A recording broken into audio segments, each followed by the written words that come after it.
सद्गुरुदेव की जय।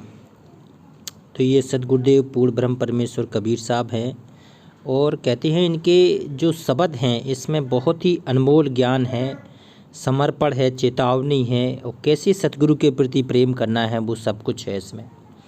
कहते हैं आज का शब्द ये बहुत ही अनमोल है, चेतावनी दे रहे हैं सतगुरु के, चेत जाओ, ये समय भक्ति के लिए है। अगर भक्ति नहीं करी तो असंख्यों जन्मों में कहते हैं 184 योनियाँ भोगनी पड़ेगी। तो कहते हैं करो रे मन व दिन की तदबीर, करो रे मन व दिन की तदबीर, जब जम राजा आन पड़ेंगे नेक धरत नहीं धीर। आह, कहते हैं कबीर साहब कह रहे हैं तू अब उस दिन की विचार कर ले, तदबीर कर ले कि जब जम राजा तेरे दरवाजे पे आ जाएंगे तुझे लेने के लिए, तुझे ज़बरदस्ती यहाँ से लेके चले जाएंगे, ना तेरे परिवार के बारे में सोचेंगे, ना पुत्र ना पत्नी ना कुछ जागा ज़मीन। कहते हैं तू कुछ नहीं कर पाएगा, तेरा जब अंत समय आएगा, जम की फर्द में तू आ जाएगा, फिर एक सांस भी नहीं ले पाएगा। तो कबीर साहब कहते हैं कि जब जम राजा आन पड़ेंगे नेक धरत नहीं धीर, फिर तुम्हारा कहती है ये धीर नहीं धर पाओगे, तुम ना चाहते हो भी कुछ नहीं कर पाओगे। कहते हैं मुंगरिन मार के प्राण निकालत, जो मुगरिया होती है ना, मुगरिया पहले मुगरिया चलती थी, मुगरिया होती थी लकड़ी की मोटी सी। तो कहती है वो मुगरन जो कहती हैं जमराजा अपना एक मुगदर लेके आती है, मुगदर तो मुगरन मार के प्राण निकासत और नैनन भरी आओ नीर। कहते वो मुगदर मार के ज़बरदस्ती तुम्हारा प्राण निकाल लेगा, जब वो प्राण निकालेगा तेरे तो कहती हैं काल की दूध दिखेंगे और नैने भर आए नीर, कि अब तेरे साथ कोई जाने वाला नहीं है, तेरी आँखों में कहती हैं नीर आंसू आ जाएंगे, तुझे ज़बरदस्ती यहाँ से पकड़ के ज़बरदस्ती ही तुझे प्राण निकाल के, जब प्राण निकालेगा तो जब तू तड़प होगी तेरी, कोई सुनने वाला नहीं होगा। ऐसे में कबीर साहब कहते हैं कि सच्चा सतगुरु कर ले, वो तेरे आगे आ जाएगा और तुझे इस तरह तेरा जो प्राण निकालने का दर्द है वो नहीं सहने करने पड़ेगा। कहते हैं भव सागर एक अगम पंथ है, नदिया बहत गंभीर। कबीर सागर कह रहे हैं भव सागर एक अगम पंथ है, अगम पंथ होता है सतत आगे का पंथ है, निराला पंथ है, वो साधना ऊंची साधना है और उसको करने के बाद ही तू इस भवसागर से पार जा सकता है। इसके लिए एक सच्चा सतगुरु की बहुत ही आवश्यकता है। बिना सतगुरु की कहते हैं अध्यात्म मार्ग में एक कदम भी आगे नहीं बढ़ सकता है। कहते भवसागर एक अगम पंथ है और दरिया बेहद गंभीर, ये दरिया बहुत ही तेज बह रही है, इस बहाव में कहती तुझे बहना नहीं है। जिस संसारिक जो बहाव है तुझे अपना पंथ अलग निकालना है, तुझे अपने सतगुरु की विचार करना है, एक सच्चा सतगुरु तुझे खोजना पड़ेगा। कहती नाव न बेड़ा लोग घनेरा, खेबट है बेपीर।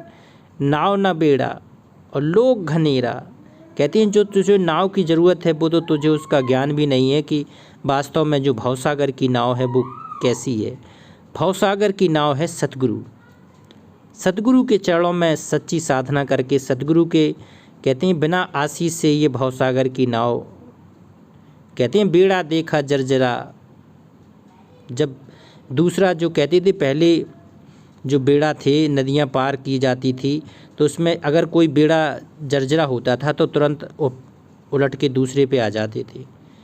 तो कहते हैं इसी तरह से अब आपको सच्ची साधना करने के लिए कबीर के पथ पर चलना होगा, कबीर के सच्चे मार्ग को अपनाना होगा। कहते नाव न बेड़ा लोग घनेरा और खेबट है बेपीर। यहाँ का जो खेबटिया है वो है काल भगवान, ये काल के जाल है, काल के जाल में 21 ब्रह्मांड है काल के, और इसी 21 ब्रह्मांड में पहले कहते हैं ऊपर के लोकों में रखता है, फिर नीचे के लोकों में 184 पृथ्वी पर 184 योनियाँ भुगतान करता है। तो इस बेपीर के जाल से निकलने का मार्ग है सतगुरु।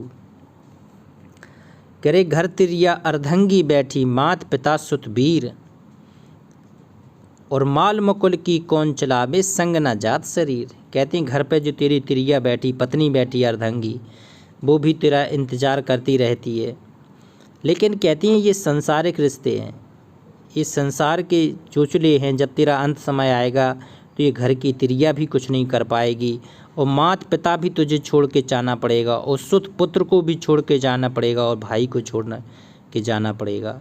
कहती हैं जब तेरा अंत समय आ जाएगा तो ये तेरे मात पिता पुत्र और भाई और बंधु और जो तेरी पत्नी, ये तेरे कोई काम नहीं आएंगे, इसलिए सच्चे सतगुरु की शरण प्राप्त कर ले।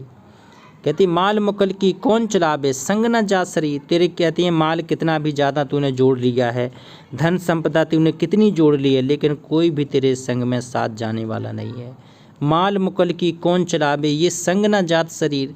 जिस शरीर पे तू इतना नाच कर रहा है, जो इसको चिपड़ रहा है, नहा रहा है, धो रहा है, तेल मालिश कर रहा है, ये भी तेरे साथ नहीं जाएगा, तो ये तेरे माल कहाँ से साथ जाएंगे, ये संगी साथी तेरे कहाँ से साथ जाएंगे। तुझे तो केवल एक सतगुरु का सहारा है, और सतगुरु के सहारे ही तुझे आगे की यात्रा पूरी करनी है। कहते हैं लेके बीरथ नरक कुंड में, आह व्याकुल होत शरीर।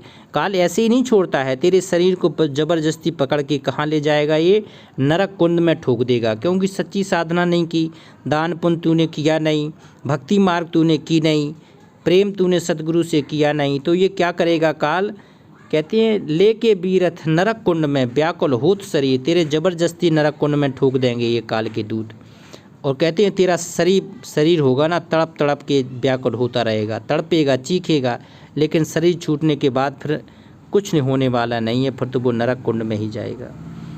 तो कहत कबीर नर अब तो चेतो, आह कबीर साहब कहते हैं कि हे मेरे भोले प्राणियों, अब तो चेत जाओ, अब तो कहते हैं सतगुरु की शरण प्राप्त कर लो। कह कबीर नर अब तो चेतो, माफ़ होए तकसीर। कहती हैं तुझे कबीर साहब सारी चीज़ें माफ़ कर देंगे और तुझे वास्तव में वो सतभक्ति ज्ञान दे देंगे, वो पूर्ण ब्रह्म परमेश्वर का अलख मंत्र दे देंगे, सतनाम दे देंगे। तो कहते हैं कहत कबीर नर अब तो चेतो और माफ़ होए तकसीर। एक शब्द और लिखते हैं सुख सिंध की सैर का स्वाद तब पाई है, आह चाह कर चौतरा भूल जावे, और बीज के माहे जो वृक्ष विस्तार है। तो कहती हैं सुख सिंध की सैर का स्वाद तब पाए है। सुख सिंध क्या है, ये सतलोक है। कहती हैं चल हंसा सतलोक हमारे, छोड़ो ये संसारा हो, इस संसार का काल है राजा, इसने कर्म का जाल पसारा हो। तो एक सुख सिंध के सैर करना है। अब कहती हैं सुख सिंध की सैर का स्वाद तब पाई है, और चाह का चौतरा भूल जावे, और बीज के माएँ जो वृक्ष विस्तार। कहती हैं ऊर्धम मूलम अधम शाखम, 15 का श्लोक गीता में एक कबीर साहब ने इसमें स्पष्ट किया है। उसमें क्या है, ऊर्धम मूलम अधम शाखम अश्यत्थपरा अध्यम छंदासी यश प्राणी। तो उसमें वृक्ष के जो भाग हैं वही ये बता रहे हैं कि चाह का चौतरा मूल भूल जावे, और बीज के माएँ जो वृक्ष विस्तारा। जो अध्यात्म का वृक्ष है ना, वो उल्टा वृक्ष है। उल्टा वृक्ष कैसे है, ऊपर तो जड़ है, नीचे शाखाएं हैं। कबीर साहब ने कहा है कि अक्षर पुरुष एक पेड़ है, क्षर पुरुष बाकी डार, और तीनों देवा शाखा हैं ये पात रूप संसार। तीनों देवता क्या हैं, शाखा हैं, और शाखा की सिंचित करने से वृक्ष मजबूत नहीं होता है, फल नहीं देता है। आपको जड़ की पूजा करनी पड़ेगी। जड़ है ये सत कबीर भगवान, कबीर साहब की पूजा करनी पड़ेगी, सतगुरु की पूजा करनी पड़ेगी। कहते हैं बीज के माहे जो वृक्ष विस्तार, यो चाय के माह सब रोग आवे। आह दृढ़ बैराग में होए आरूढ़ मन। क्या कह रहे हैं कि दृढ़ बैराग में होए आरूढ़ मन, और चाह के चौतरे आग दीजिए। कहे कबीर यो होए निर्वासना, तत्सो रत होए काज कीजिए। कहती हैं दृढ़ बैराग हो, एक सतगुरु पाने के लिए एक तेरे अंदर हृदय में बैराग हो। इस संसार से निकलने के अंदर तेरे अंदर बैराग हो कि मुझे काल के जाल से निकलना है, मुझे सतगुरु के धाम सतलोक जाना है। जब तक ये तेरे अंदर बैराग पैदा नहीं होगा तब तक तुझे कुछ नहीं होगा। तो कहते हैं दृढ़ बैराग में होए आरूढ़ मन, और चाह के चौतरे आग दीजिए। चाहत बढ़ानी पड़ेगी अब आपको। कहे कबीर यो होए निर्वासना, जो वासनाएं हैं तो इसको वासनाओं को दूर करना पड़ेगा। कहे कबीर होए निर्वासना, और तत्व सो रथ होए काज लीजिए। तत्व कहते तत्व कहन को राम है, ये राम तत्व तो अविनाशी राम है। तत्व सो रत होए काज कीजिए। तो उस तत्व के सत्य को पाना है, उस अविनाशी राम की शरण में जाना है।